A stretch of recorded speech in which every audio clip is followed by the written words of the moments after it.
Leverage এই চ্যাপ্টারটা শেষ করবার পর আরও একটা মোটামুটি বড় চ্যাপ্টার শুরু করতে যাচ্ছি, যে চ্যাপ্টারটার নাম হচ্ছে cost of capital. Cost of ক্যাপিটালের বাংলা কথা হচ্ছে মূলধনের ব্যয়। বিষয়টা কি? বিষয়টা হচ্ছে যে কোম্পানিতে যেসব বিনিয়োগকারীরা টাকা পয়সা ইনভেস্ট করে, মানে বিনিয়োগ করে, তারা ন্যূনতম একটা প্রতিদান তো প্রত্যাশা করে। সেই ন্যূনতম প্রতিদান যদি না পায় তাহলে তারা কোম্পানির শেয়ার বিক্রি করে দিয়ে চলে যাওয়ার সম্ভাবনা থাকে। আর কোম্পানির শেয়ারে যদি হুড়ুট করে এরকম বিক্রি করে দেয় তাহলে সেক্ষেত্রে শেয়ারের দামগুলো পড়ে যাওয়ার সম্ভাবনা থাকে এবং কোম্পানির যে ওয়েলথ ক্রিয়েশন যেটা হয় সেটা মার খাওয়ার সম্ভাবনা থাকে। সেই সমস্ত কারণে যাতে বিনিয়োগকারীরা চলে না যায়, থাকে, সেই কারণে মানে কোম্পানিকে একটা ন্যূনতম তাহলে কি করতে হয়, মানে ন্যূনতম একটা প্রতিদান রোজগার করবার ব্যবস্থা করতে হয়। কেন? যেটা না করলে বিনিয়োগকারীদের অর্থ ফেরত দেওয়ার কোনো সুযোগ থাকে না। তাহলে এই যে ন্যূনতম যে প্রতিদান বা এই যে জায়গাটা বিনিয়োগকারীদের ফেরত দিতে হয়, মানে যে রেটে একটা ইন্টারেস্ট পেমেন্ট করতে হয়, সেটাকেই বলা হয় হচ্ছে কস্ট অফ ক্যাপিটাল। এবার কস্ট অফ ক্যাপিটালের তিনটে এলিমেন্ট আছে। কি কি? একটা হচ্ছে কোনো ফার্মের মূলধনের ব্যয় হলো একটি প্রতিদানের হার। কি বললো? যে কোনো একটা ফার্মের মূলধনের ব্যয় হলো একটা প্রতিদানের হার, যে কোনো প্রকল্প গ্রহণের জন্য দরকার গ্রহণ করা। তার কারণটা হচ্ছে যে আমরা মূলধনটা কেন কাজে লাগাই? নিশ্চয়ই কোনো প্রকল্প মানে রূপায়ণ করব বলেই টাকা পয়সা অ্যারেঞ্জ করার ব্যবস্থা করি। তাহলে যে হারে নেওয়া হয় সেটাই বলা হচ্ছে কস্ট অফ ক্যাপিটাল। দ্বিতীয়ত কি বলছে? মূলধনের ব্যয় হলো একটি ন্যূনতম হার যা শেয়ারের মূল্যকে অপরিবর্তিত রাখার জন্য দরকার। তার মানেটা কি? শেয়ার প্রাইসের মানে বাজারে শেয়ার প্রাইস একটা গুরুত্বপূর্ণ ভূমিকা গ্রহণ করে। গুরুত্বপূর্ণ ভূমিকা গ্রহণ করে মানে হচ্ছে কি, যে শেয়ার প্রাইস দামকে যদি অপরিবর্তিত রাখতে হয় তাহলে ঠিক ঠিক টাইমে ঠিক ঠিক রিটার্ন শেয়ার হোল্ডারদের দিতে হবে। তার মানে কি? তার মানে যে রেটে পয়সা কড়ি মানে বড় করা হয়েছে, ধার করা হয়েছে, সেই রেটটা বজায় রাখতে হবে। তা সেই জন্য বললো যে কস্ট অফ ক্যাপিটাল হচ্ছে ন্যূনতম প্রতিদানের হার। আর 3 নাম্বার হচ্ছে মূলধনের ব্যয় তিনটি উপাদান সমন্বয়ে হচ্ছে গঠিত। একটা হচ্ছে ঝুঁকিবিহীন প্রতিদান, অর্থাৎ যেখান থেকে টাকা পয়সা মানে বিনিয়োগ করা হয়, কোম্পানি যেখানে টাকা পয়সা বিনিয়োগ করে সেখানে মানে রিস্ক ফ্রি একটা রিটার্ন সেখান থেকে প্রত্যাশা করা যায়। কারবারি ঝুঁকির মাসুল। কারবারি ঝুঁকির মাসুল মানে হচ্ছে মানে earning before interest and tax. মানে মোদ্দা কথা, একটা ব্যবসায় প্রফিট হতে গেলে তো ঝুঁকি নিতে হয়। এই ঝুঁকি নেওয়ার জন্যে বিনিয়োগকারীদের কাছ থেকে টাকা পয়সা ধার করতে হয়। সেই ধার করবার জন্যে যে টাকা তাদেরকে ফেরত দেওয়ার কথা ভাবতে হয় যে পার্সেন্টেজে, সেটা হচ্ছে কস্ট অফ ক্যাপিটালের একটা উপাদান। আর আর্থিক ঝুঁকির মাসুল হচ্ছে প্রিমিয়াম। প্রিমিয়াম মানে হচ্ছে কি, এই যে রেটটার কথা বললাম, এই রেটটার কথা বললাম হচ্ছে আমরা প্রিমিয়াম। তার মানে তাহলে দেখা যাচ্ছে যে আমার এখানে যখন কস্ট অফ ক্যাপিটাল করছি, তাহলে কস্ট অফ ক্যাপিটাল করতে গিয়ে কি দেখতে পাচ্ছি?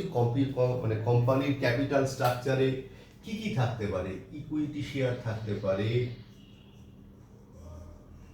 তারপরে প্রেফ শেয়ার থাকতে পারে, তারপরে রিটেন আর্নিং মানে আনডিস্ট্রিবিউটেড প্রফিট মানে reserve and surplus, written earning থাকতে পারে, তারপর ডিবেঞ্চার থাকতে পারে,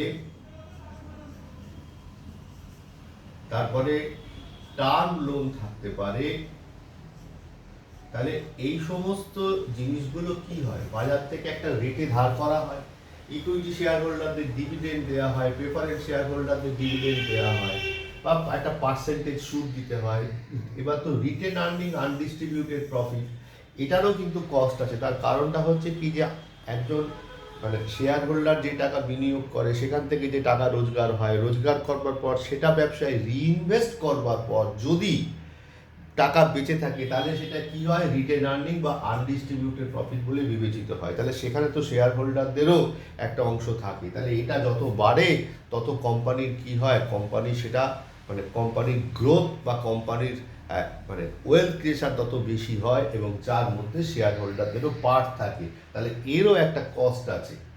debenture, long term loan, long term loan, এগুলো একটা নির্দিষ্ট ইন্টারেস্টে বাজার থেকে ধার করতে হয়। তাহলে এই প্রত্যেকটা জিনিসের আমরা কস্ট বার করাই হচ্ছে এই চ্যাপ্টারের মূল বস্তু। তাহলে আমরা প্রথম একটুখানি বোঝবার চেষ্টা করি যে ঘটনা হচ্ছে যে এখান থেকে মূলত আমরা কোন কোন জিনিসগুলো করব। সেটা হচ্ছে কি যে এখানে যদি মানে প্রথম বার করতে হয় যে কস্ট অফ ইরিডিমেবল, ইরিডিমেবল,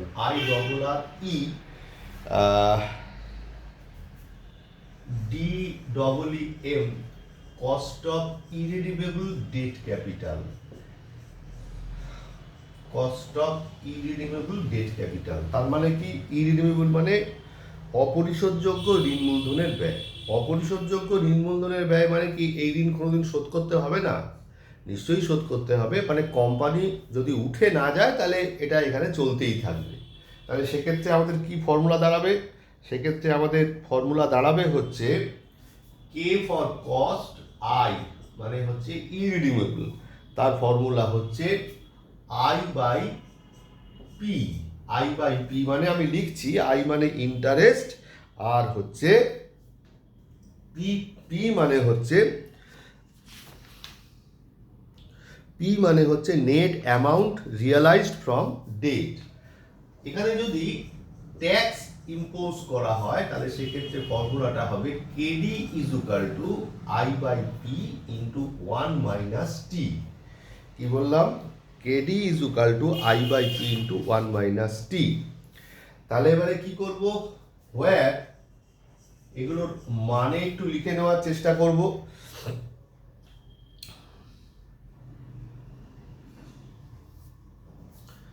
কি করব? আই হচ্ছে অ্যামাউন্ট অফ অ্যানুয়াল ইন্টারেস্ট, কেমন? পি হচ্ছে net amount realised from date, net amount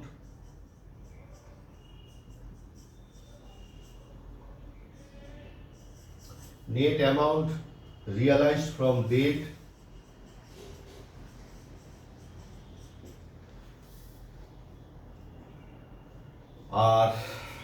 আর কি রইল? আর রইল হচ্ছে টি। টি মানে হচ্ছে করের হার, রেট অফ ট্যাক্স। এই তাহলে cost of irredeemable debt capital আমরা পড়লাম। এবার আমরা যেটা যাব সেটা হচ্ছে যে যেমন ইরিডিমেবল আছে তেমনি রিডিমেবলও আছে। এর আগে কর্পোরেট অ্যাকাউন্টিংয়ে রিডিমশন অফ প্রেফারেন্স শেয়ার পড়েছিলিস। তা সেই রিডিমশন অফ প্রেফারেন্স শেয়ারে কি দেখেছিলাম? মানে পরিশোধযোগ্য অগ্রাধিকার শেয়ার। এখানেও ঠিক তাই রয়েছে। সেটা হচ্ছে কি যে কস্ট অফ, কি বলছি যে cost of redeemable debt capital, cost of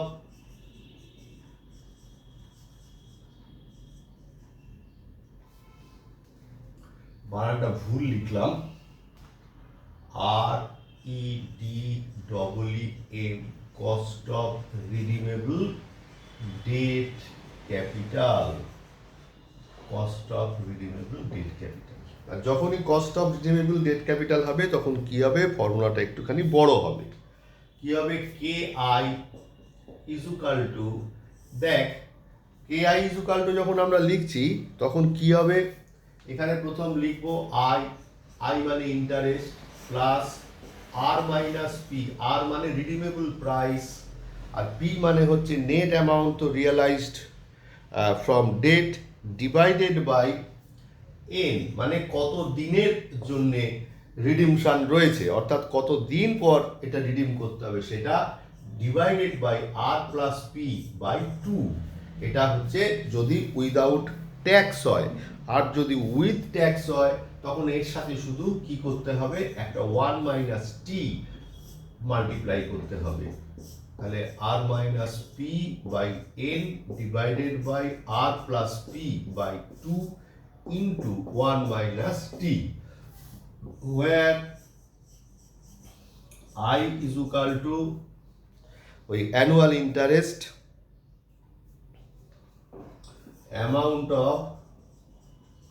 amount of annual interest, তারপর আয়ের পর কি আছে আর, আর হচ্ছে রিডিমেবল প্রাইস, আর হচ্ছে রিডিমেবল প্রাইস,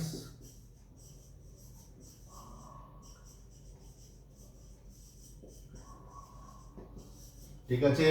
পি হচ্ছে net amount realized from debt,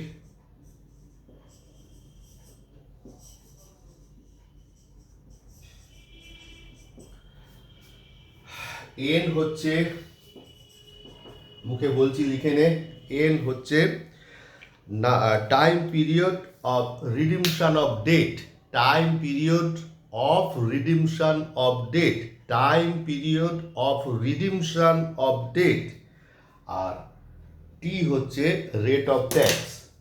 তাহলে এই হচ্ছে কস্ট অফ রিডিমেবল ডেট ক্যাপিটালের ফর্মুলা, যদি ট্যাক্স থাকে অথবা ট্যাক্স যদি না থাকে। কেমন? তো এইটুকু করবার পর একটু দেখা যাক ভিডিওটা লেন্থটা কি হলো, না হলে পরের ভিডিওয়ে আরও কিছু ফর্মুলা বা আরও কিছু ডিসকাশন আমি করব।